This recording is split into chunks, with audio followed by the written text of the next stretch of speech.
Hello and welcome back. So in this particular video today we're going to get into using what we've learned so far and combining it into a modeled part. Mainly we're going to look at creating a hairdryer casing. And like I said, we're going to take what we've learned up to this point, and we're going to also learn some more advanced construction tools in order to finish out and create this hairdryer casing. So let's go ahead and dive on in, and I'm going to start with a new standard inch part. And first thing I'm going to do, I'm going to sketch on the XZ plane, and I'm going to go ahead and start fleshing out my part here. And as we get into the other aspects of this particular part, we're going to look at using some patterns, going to look at using a couple new commands, the Loft command and the Sweep command. And then we're going to combine it with the Revolve command and some other commands in order to end up with this, this part. So go ahead and add in my dimensions here.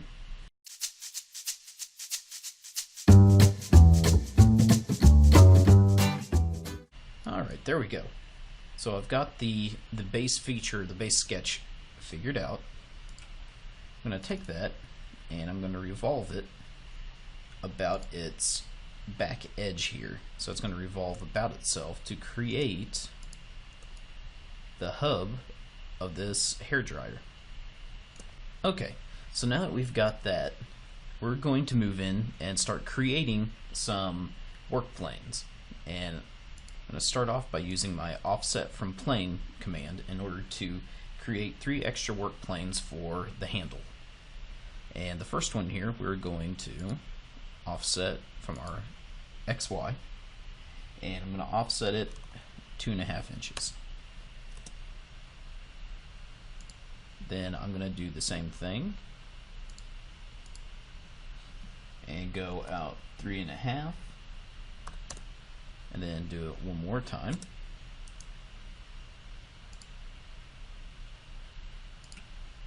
Go out 4.25.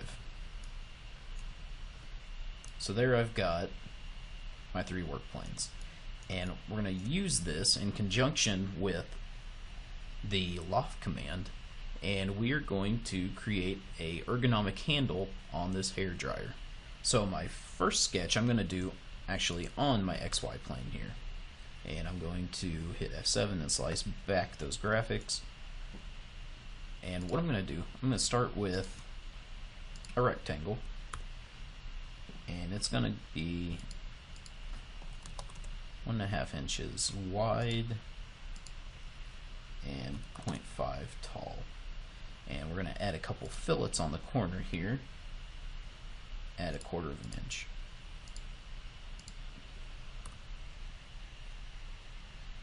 So there I've got my base sketch for the handle.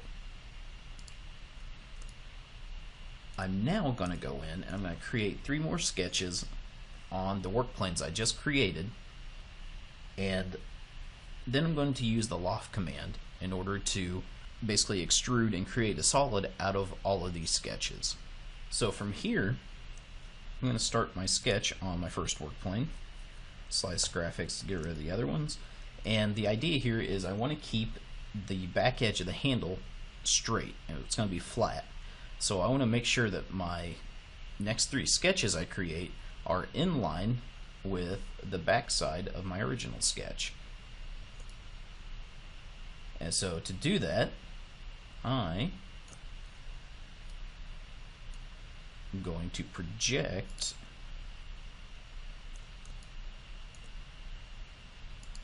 that bottom right corner of my original sketch. So from here I can go in and create my rectangle,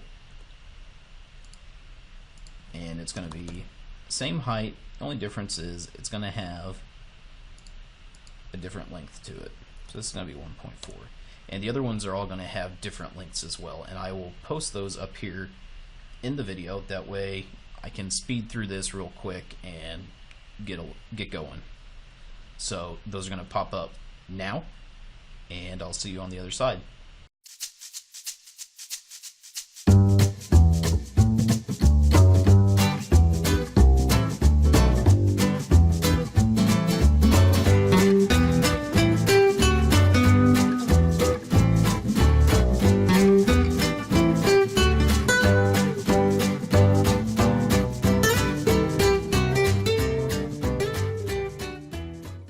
Okay, so I have all my sketches created for my loft. First thing I'm going to do though is, because I can't stand when all of these different work features get in my way, I'm going to highlight those in my model tree, right click and turn visibility off. So now I just have the sketches showing. Now I'm going to go up to my Loft command, and I'm going to start selecting my different sketches. And you should see it kind of start to take shape here. So as I go through and just add each of those on there, you can see I maintain that flat backside, but I also get this kind of ergonomic look on the front. And that's because the Loft command will take whatever sketches you have and merge them together as best as it can. Now there's going to be times where Loft isn't going to work, but for something like this, it's a great application to get those odd or irregular curves on the handle. So I'm going to go ahead and hit OK, and there we have it. So now I'm going to go in and I'm going to sketch on my YZ plane here, and I am going to create the barrel or nozzle for this hair dryer, and I'm just going to go through that real quick and I'll see you on the other side.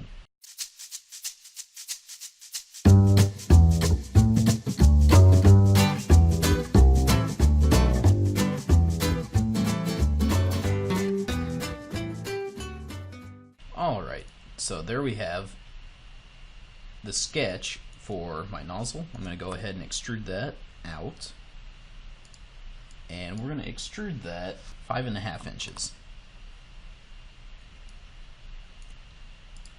Hit OK, and there we go. Now we're starting to get a good looking shape there. So now on my product, I want to make sure, and I'm eliminating these hard lines where my features are meeting. So what I'm going to do, I'm going to go in with my 3D fillet tool, give it a 0.15 radius, and I'm going to click on those two areas. And I'm also going to get my handle there at the end. Now, we played around with the fillet command in Sketches, known as the 2D fillet. 3D fillet's nice because if I zoom in here, you'll notice that it maintains that radius, but it will also adjust itself based on the geometry. So as we can definitely tell here on the barrel that it's much larger towards the inside, and that radius gets much smaller when we move towards the outside. So it is nice in that aspect that the 3D fillet maintains that radius size and will adjust itself. 2D fillet is notorious for just wanting to split half and half whenever we use it. So this 3D fillet gives us a lot more flexibility. I'm going to go ahead and accept that. And now it's nice and smoothed out in those areas. So next off, we're going to get into a new command. We're going to talk about the shell command. And the shell command does just like it says, it shells out a solid. So up here in the modify section, I'm going to click on shell. And it may be hard to see, but if you can, I'll zoom in here a bit, you can kind of see that it's already hollowing out my part here. We can kind of faintly see that red outline of what it's going to be cutting away. And we can also, in here, set whether we want to cut to the inside, the outside, or split it. I'm going to strictly keep mine to the inside, and I'm going to change my wall thickness here to 1/8 of an inch, and I'm going to come in and I am going to remove this face and the front face here of the barrel. And you can already see in the preview how it's kind of cut and hollowed that out. So I'm going to hit OK, and there we have it, easily hollowed out piece.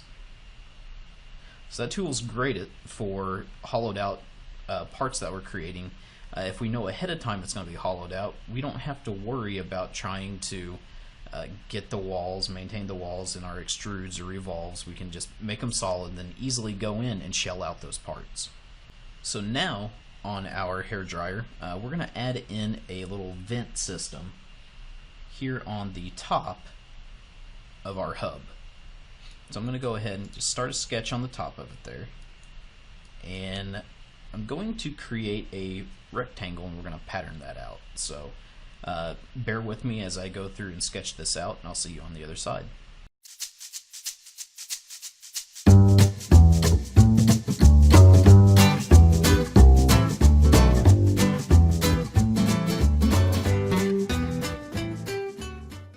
And there I have my sketch for my pattern. I'm going to go ahead and I'm going to extrude this, and I'm going to cut into my hub here, but I'm only going to go down 0.13. That'll get me just enough to cut through that wall thickness of 1/8 of an inch. I'm going to hit OK. Now you may be wondering, like, what in the world did this guy just do?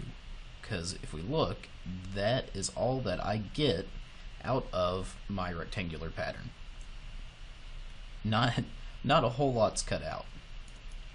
But the idea behind this is I want to show you guys that we can take something like that, just a small nick or whatever it ends up being, and pattern it out and still get the full effect of the original profile that we used. So I'm going to go in, and in our pattern section, I'm going to click on rectangular pattern. I'm going to select my cut I just made, and then I'm going to start picking my directions. Now on these directions I can use an axis, a plane, edge, just something that gives me a general idea of the direction I want this to go. So I'm going to go in direction 1 here. I'm going to use my barrel as my first direction, and I'm going to go 5 out, and we're going to have a spacing of 0.6 inches. Now I'm going to click on my direction 2 here, and I'm going to use the back side of the handle as my other reference for my other direction. And over here I'm going to go with 10, and it's going to throw up this little error saying, hey, you're going to have a lot of cuts and it's going to get a lot of memory. Do you mind if we just optimize the occurrences? I'm going to say OK. And I want the spacing between those to be 1/4 of an inch. Now I'm going to hit OK, and bam, there we go. We've got our nice vented hub for our hairdryer. Weren't expecting that, were you? Nice thing is, even though I only nicked a small portion with my original cut, it's still going to use that rectangular profile that I set up. So even if we don't fully hit what we want to pattern on, we can still use it. So it's a pretty neat little feature. So now I'm going to get into the last new thing that I want to show you, and that's the sweep command. And this allows us to create some really odd and spectacular features on our parts. Now for this, I'm going to use the sweep command in order to create a notch all around my hairdryer hub. That way, if I were to create this and mirror this part again, I could have a way that they could actually fit together. So from here, I'm going to start sketching on the front.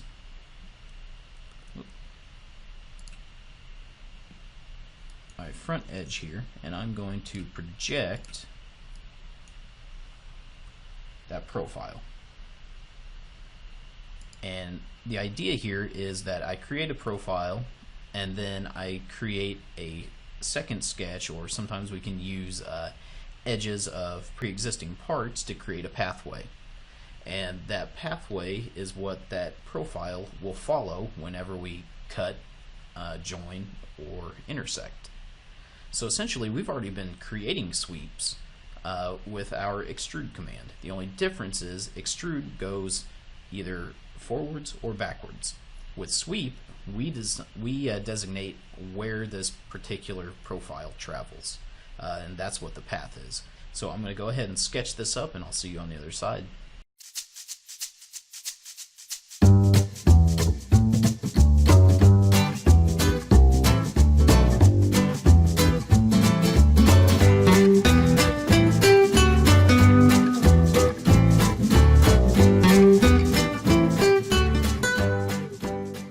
Okay, now that I've got my profile sketched, I went and sketched on the bottom of my dryer here and used my project geometry command in order to create a pathway for it to follow. So now I'm going to go in and I'm going to sweep this across and cut out my notch.